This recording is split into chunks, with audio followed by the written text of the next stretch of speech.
249 জন post jail order আমরা বিগত 2022 December মাসে ফিজিক্যাল নেওয়া হয়েছিল, আর এখন হলো 2025-এর মে মাস চলতেছে।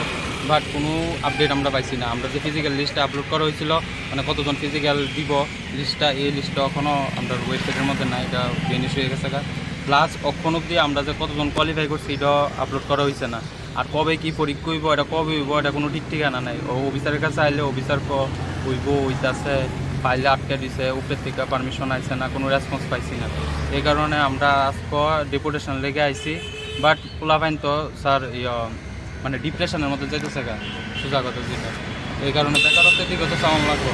শুধু যে নতুন পোস্ট ক্রিয়েশন করবো এটা করলে তুই তো না, পুরান পোস্ট তো দেওয়ান লাগবো, যেটি ক্রিয়েশন হয়েছিল 2022-এ 2023-এর ইলেকশনের আগে। তো এটি ফিজিক্যাল নেওয়া হয়েছে, এটা তো স্যার কেমনি অত বছর ধরে যে আমরা যে যাইতেছি এটা কি আমরা যত ওভার হয়ে যেতেছে এটাই আমরা মন বক্তব্য আর কি। আর আজকে ডেপুটেশনের লগে আইজির লগে দেখা করতাম আর কি। তো আপনারা তো এই নিয়ে অনেকবারই আইছেন, কতবার আইছেন টোটাল, এবং কি কোনো আশ্বাস পাইছেন? 18-19 বার আইছি, ওইটাছে হইব এইটাই শুনতেছি, বাট অনবধি আমরা কিছু পাইছি দেখছি না। কত বছর হয়েছে প্রসেসিংটা স্টার্ট? 2022-এর ডিসেম্বরের থেকে আর 2025-এর মে মাস চলতেছে। কি তাদের বক্তব্য কি, মানে তাদের বক্তব্য হইলো ফাইল আইতেছে যাইতেছে এইসব, বাট কোনো রেসপন্স পাইছি।